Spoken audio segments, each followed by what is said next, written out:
Tumayo na po tayo, mga mahal na kapatid. Ang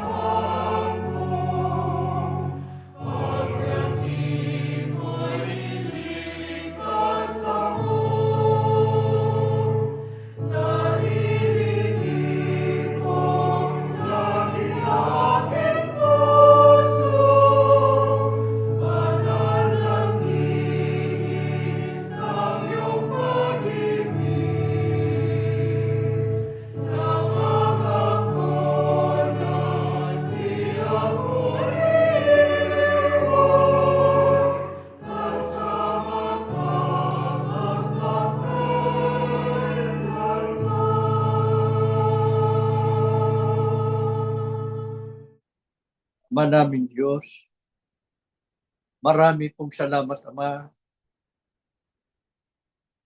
sa aming paglalakbay sa mundong ito. Di mo kami pinabaya. Magulo man ang daigdig. Marami mang alalahanin. Ngunit inakay mo kami sa banal na sandaling ito ng aming pagsamba. Salamat po ng marami sa aming abang kalagayan. Hindi namin nalilimot ang napakahalagang pananagutan po namin habang kami ay namumuhay, na ikaw ay aming paglingkuran, na ikaw ay aming sambahin. Salamat po ng marami, Ama. Hindi naglaho sa puso namin ang dakilang simulain ng iyong gawain sa huling araw. Nagpapatuloy kami sa pagsisikap. Ipinakikipagbaka namin ang pananampalatayang kaloob mo sa amin. Mahigpit na pag-uusig, mabigat na mga pagsubok ay aming sinasagupa araw-araw. Nagtitiis ang iyong mga lingkod. Nagpapatuloy sa mga paglilingkod sa iyo. Umaasang ikaw na aming Diyos ay hindi magpapabaya sa amin. Salamat. Salamat po ng marami, Ama. Hindi mo binigo ang aming mga pag-asa. Ikaw ang lagi naming kasama. Ikaw ang aming lakas. Ikaw ang nagbibigay sa amin ng inspirasyon. Kaya kami nakapagpapatuloy hanggang ngayon. Nakaharap pa rin kami sa iyo. Nagagalak ang aming mga puso sapagkat ngayon ay aming pagsamba. Sinasampalatayanan naming naririto ka, naghihintay sa iyong mga lingkod. Pakitanggapin mo ang iyong mga anak. Patawarin kami sa aming mga sala. Tanggapin mo pong aming mga pagpupuri. Sinasamba ka ng aming mga kaluluwa.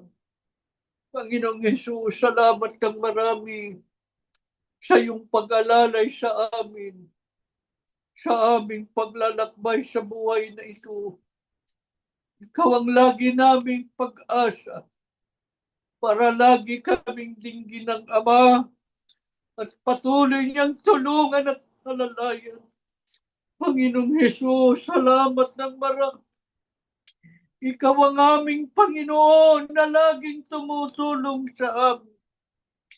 Ikaw ang nangunguna sa aming paglalakbay. Purihin ka, Panginoong Yesus. Sinasamba ka ng aming mga puso. Maawa ka pong muli kaming ipamagitan sa Ama. At kahabagan mo po. Basbasan mo kaming lahat. Huwag kang papayag, Panginoon. Sino man sa mga lingkod mong sumasamba ngayon ay umuwing hindi man natamo ang biyayang espiritual na dulot ng ganitong pagsamba. Payagan mo pong lahat kaming naririto. Tanggapin namin ang pagpapala, ang kalakasan ng aming mga kaluluwa. Mabalagi po kaming matibay na nakaugnay sa diwat layunin ng pagsusugo mo po sa mga huling araw.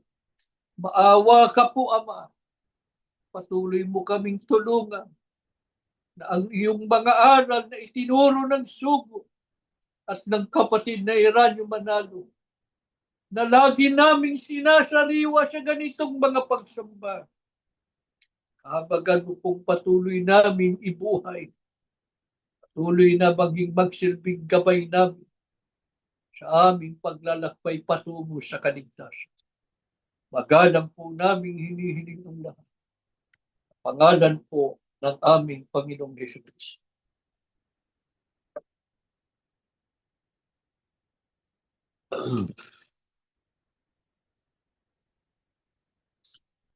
Mga mahal na kapatid,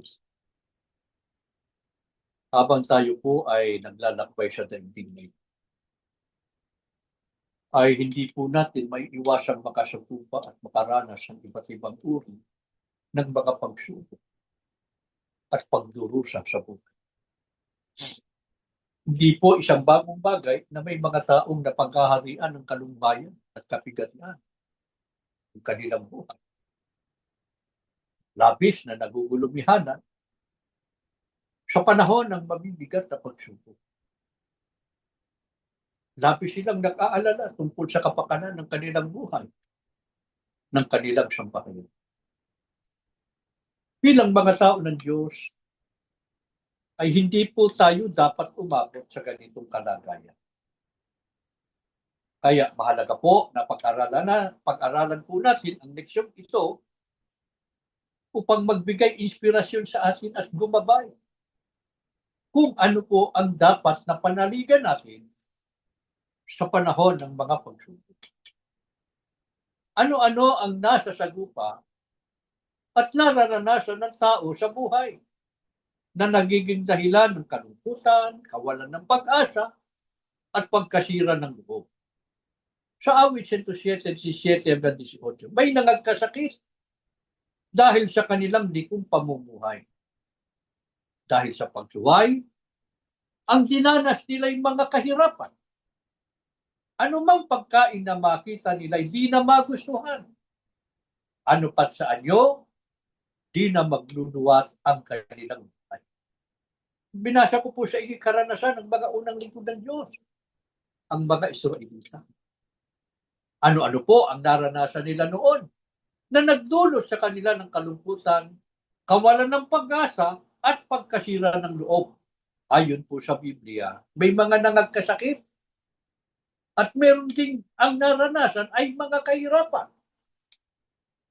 Di lamang hirap sa sentidong nagkukulang sa pangangailangan, kundi kasama po ang hirap ng kalooban, ang hirap ng isipan dahil sa mga pagdudusa.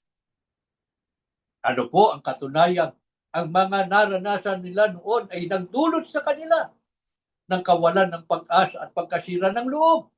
Sabi ng Biblia, anumang pagkain na makita nila hindi na magustuhan. Ano pa sa anyo, hindi na magluluhat ang kanilang buhay. Hindi nga ba't ganito ang larawan ng taong depressed?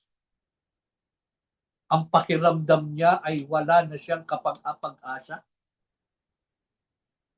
Ano naman ang mabigat na problema na bumagabag noon sa ibang mga tao ng Diyos? Sa awit 107:4-5, ang sabi ng Biblia, some of them wondered. They were looking for a place to live, but they could not find a city. They were hungry and thirsty and growing weak. Ano po ang ibig sabihin? May mga nagagsilaboy, nangalat, kahanap ng dakong matitiran para doon makapamuhay ng maayos at ligtas. Bakit? Sapagkat napakatindi ng pag-uusig sa kanila noon. Marami na sa kanilang mga kasama ang pinatay.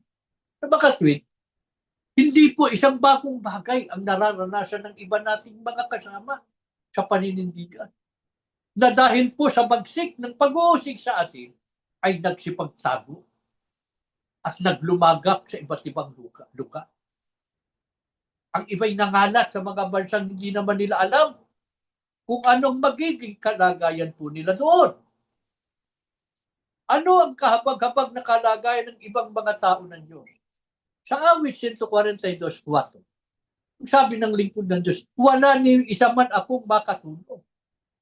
Wala kahit isa na magsasangka lang, ni magmamalasakit na kahit sino man. Totoong-totoo rin po ito sa buhay ng maraming mga tao sa ating panahon. Lalo na sa mga taong mahihirap. Di ba? Sila po ang biktima ng maraming pang-aapi at kawalang katarungan ng mga taong makapangyarihan. Ganito rin po kalagayan ng iba nating mga kapatid sa paninindigan hanggang ngayon. Lalo na ang mga nasa kulungan dahil sa mga kasinungalingang itinaso sa kanila ng mga taong makapangyarihan. Sa ganitong kalagayan, mga kapatid, ng buhay sa mundo, may mga taong bumabaling sa paggawa ng masama para lang makasurvive at mabuhay. May mga iba namang hindi nakayanan ang bigat ng mga karanasan sa buhay. Ano ginawa? Pagkapatay. Ito po ang hindi natin dapat payagang mangyari sa atin. Bilang mga tunay na lingkod ng Diyos. Opo, bilang mga tao ng Diyos sa mga huling araw na naninindigan sa katwiran, marami tayong dinaranas na mga pagsubok, lalo na ang mahigpit na pag-uusig. Ang dulot sa buhay natin, ito'y matinding kalungkutan, kalumbayan, pagdadalamhati, pangungulila sa mga nakalipas na mga panahon na tayo po ay masayang nakapaglilingkod sa ilalim ng matuwid na pamamahala. Magkagayon man, mga kapatid, ano po ang dapat na sampalatayan na natin sa anumang nararanasan natin sa buhay? Ano po ang dapat na maging pananalig natin na gagawin ng Diyos sa atin bilang mga hinirang niya? Katulad po ng pananampalataya ng lingkod ng Diyos. Ang sabi niya sa awit 56:8, ang taglay kong suliranin, nababatid mo ng lahat. Pati mga pagluha ko'y nakasulat sa iyong aklat. Opo, wala namang nalilingid sa Diyos. Lahat po ng ating nararanasan at anuman ang bigat ng ating pinagdaraanan ay kitang-kita ng Diyos. Pati ang ating mga kalumbayan at mga panaghoy. Ano po ang dapat na maging pananalig natin na gagawin ng Diyos sa atin bilang mga hinirang niya? Ang sabi niya, kapag sumapit ang sandaling, tumawag ako sa iyo. Tiyak na malulupig ang lahat ng kalaban ko, pagkat aking nalalamang ang Diyos ay nasa panig ko. May tiwala ako sa Diyos. Pangako niya'y iingatan. Pupurihin ko ang Panginoon sa pangakong binigay. So makatwid, mga kapatid, ang mga tunay na lingkod ng Diyos na lubos na nagtitiwala sa Kanya ay hindi po kailanman masisiraan ng loob, kundi laging nananalig na ang Diyos ay nasa panig po nila. Ibang-iba ang pananaw ng mga tunay ng lingkod ng Diyos tungkol sa mga pagsubok sa buhay.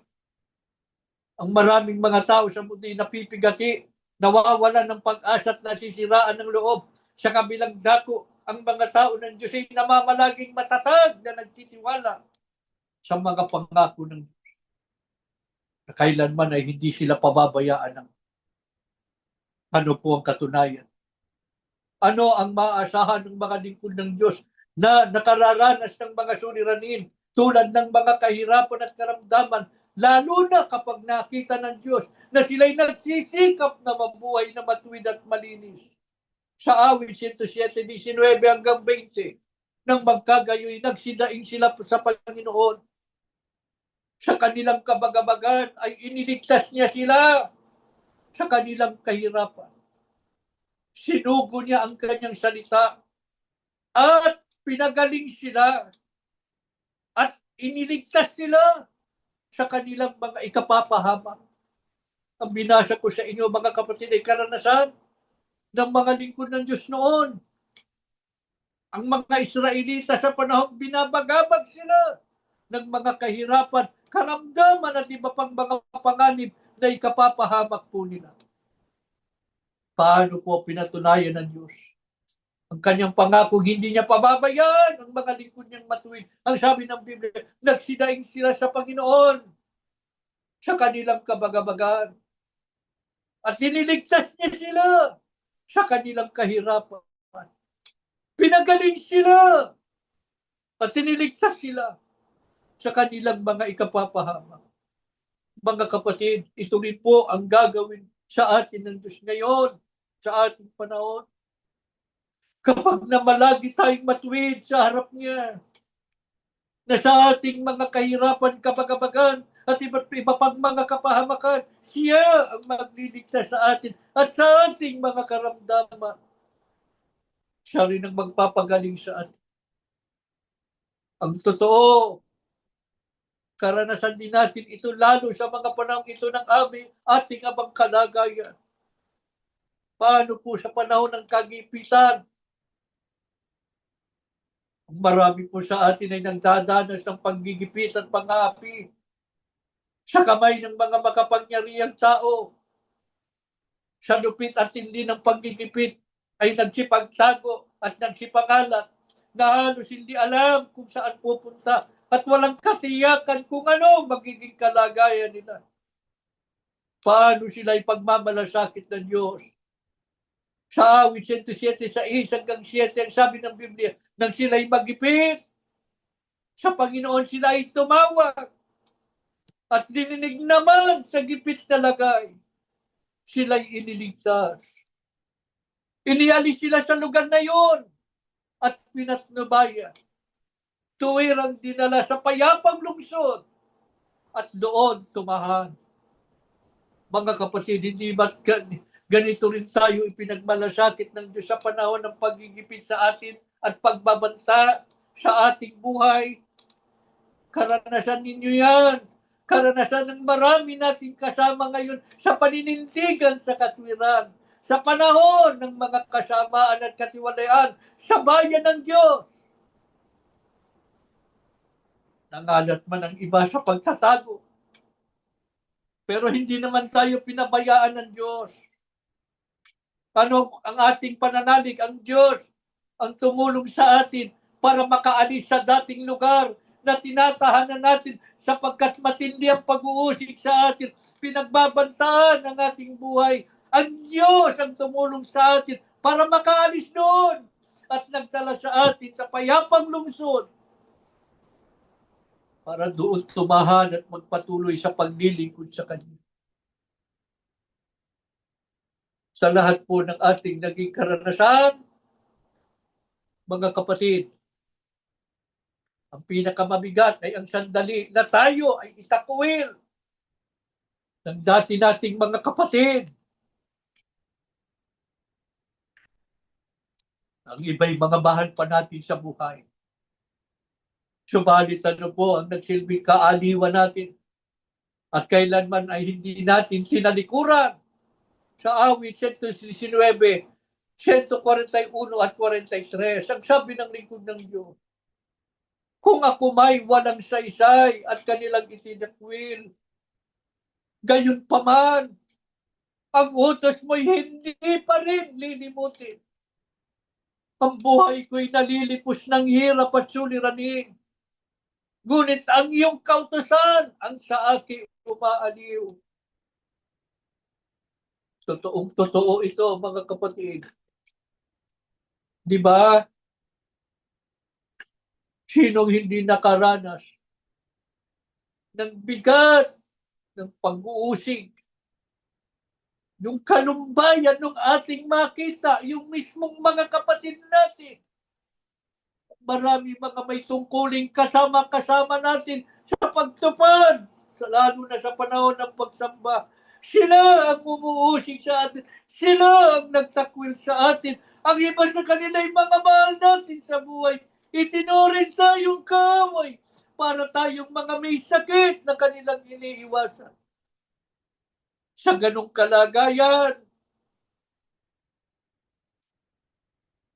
ang utos ng Diyos, ang mga aral ng Diyos, siyang patuloy nating hinahanap.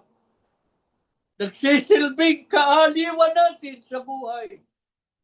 lalo na sa ganitong pagsamba.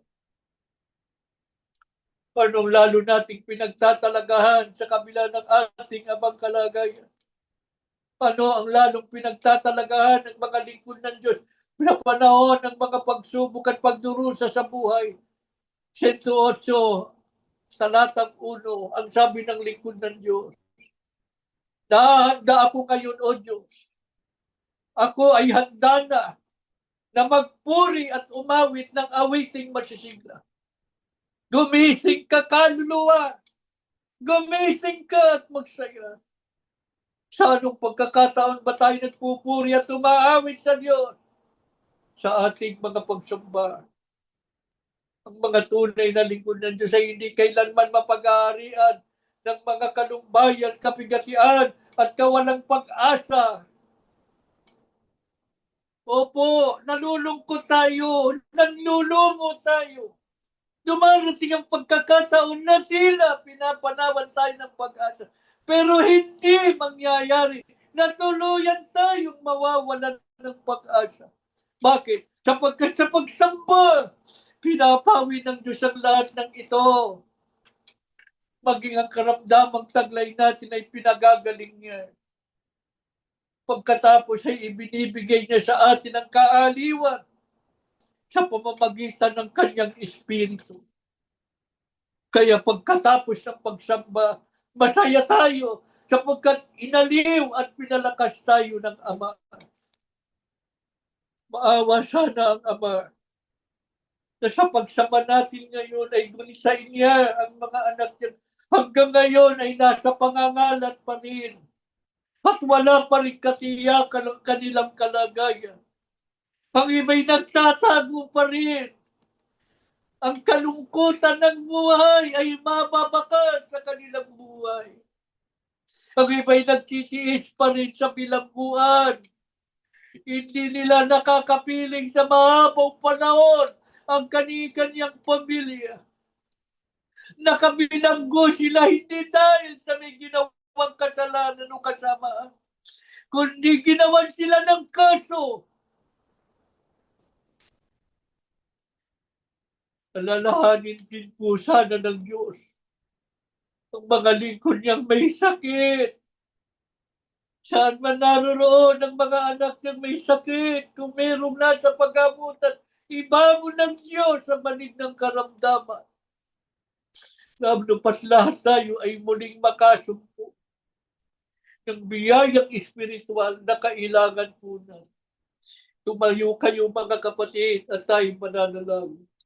Ama na aming Diyos, salamat po ng marami sa iyo sa pagsambang ito. Inaliw mo kami ng iyong mga salita. Sana totoo sa buhay namin ang aming mga narinig. Habang pinakikinggan namin ang iyong mga pagtuturo, nasasalamin namin ang aming mga naging karanasan. Kung paano mo kami pinaraan sa napakabigat ng mga pagsubok. Hindi namin sukat na kalaing mangyayari sa minamahal naming iglesia. Ang maraming kasamaan, ang mga katiwalian na naging dahilan ng aming paninindigan. Na dahil dito itinakwil kami ng maraming mga kapatid. Ang iba'y mga mahal pa namin sa buhay. Itinuring kaming mga kaaway. Kinapuutan nila kami at kinasuklaman. Ngunit Ama, nananalig kaming lubos. Ikaw na aming Ama, hindi nagtakwil sa amin. Lalo naming nadama ang iyong pagkukupkup, ang paglingap at pagkalingap mo sa aming buhay. Pinabayaan man kami ng maraming mga kapatid. Ngunit dinampot mo kami, Ama. Ikaw ang aming nakasama. Ikaw ang naging katulong at karamay namin sa aming mga paglalakbay, sa aming mga patuloy na pakikisalamuha sa daigdig. Saan man kami nakarating, ikaw ang naming naging saklolo. Ikaw ang aming naging sanggalang. Hindi mo itinulot sino man sa aming narito ay mawalan ng pag-asa at malayo sa iyo. Salamat ng marami. Hanggang ngayon narito kami, nakaharap kami sa iyo. Kung lilingunin namin ang mga nakaraan, halos hindi namin maisip paano kami nakarating hanggang ngayon. Naglalakbay kami sa panibagong taon. Hanggang ngayon may buhay kami at may lakas. Matatag na sumasampalataya sa iyong mga pangako. Ikaw, Ama, ikaw ang dahilan ng lahat ng ito sa buhay namin. Maawa ka po, huwag mo kaming bibitiwan. Huwag mo kaming iwan kahit saglit. Maawa ka sa aming lahat. Pagtsagaan mo na po kami. Walang sino man sa amin ang tuluyang mailugmok ng mga kanumbayan ng buhay, kundi lalo kaming makapagtiis at makapagtyaga habang nagpapatuloy sa mga paglilingkod sa iyo. Patuloy na magsikap na mabuhay ng malinis at matuwid sa iyong banal na harapan. Pagalingin mo pong mga may sakit. Maawa ka sa aming mga kapatid. Pagkaloob mo pang buhay at lakas, lalo na sa kapatid na Teddy.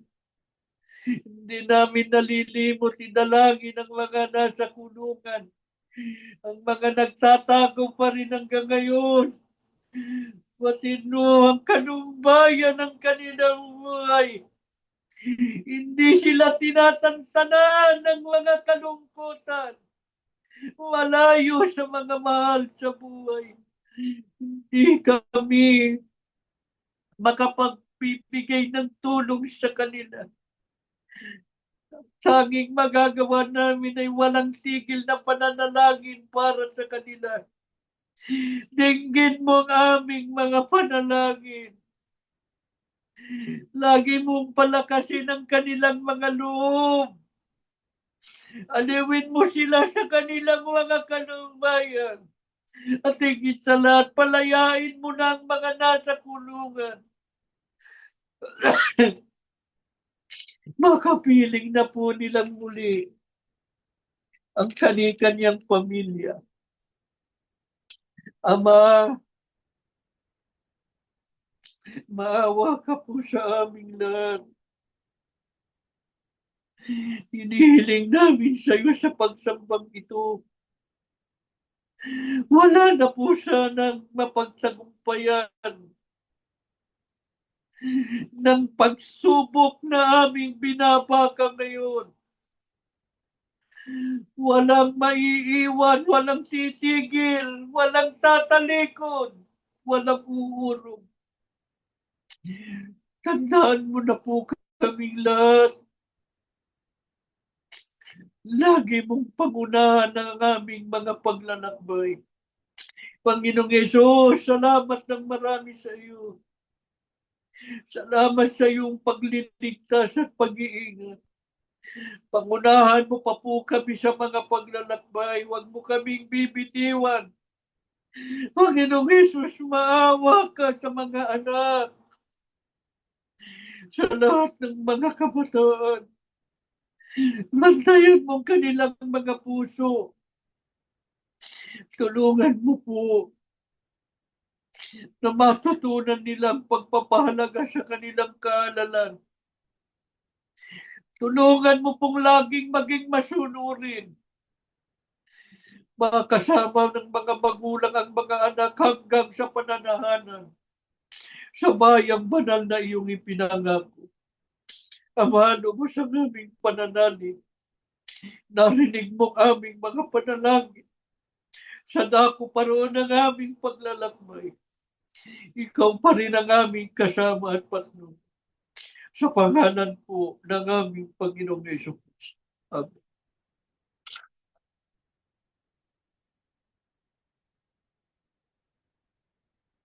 Tatapos na po tayo. Gandang araw po.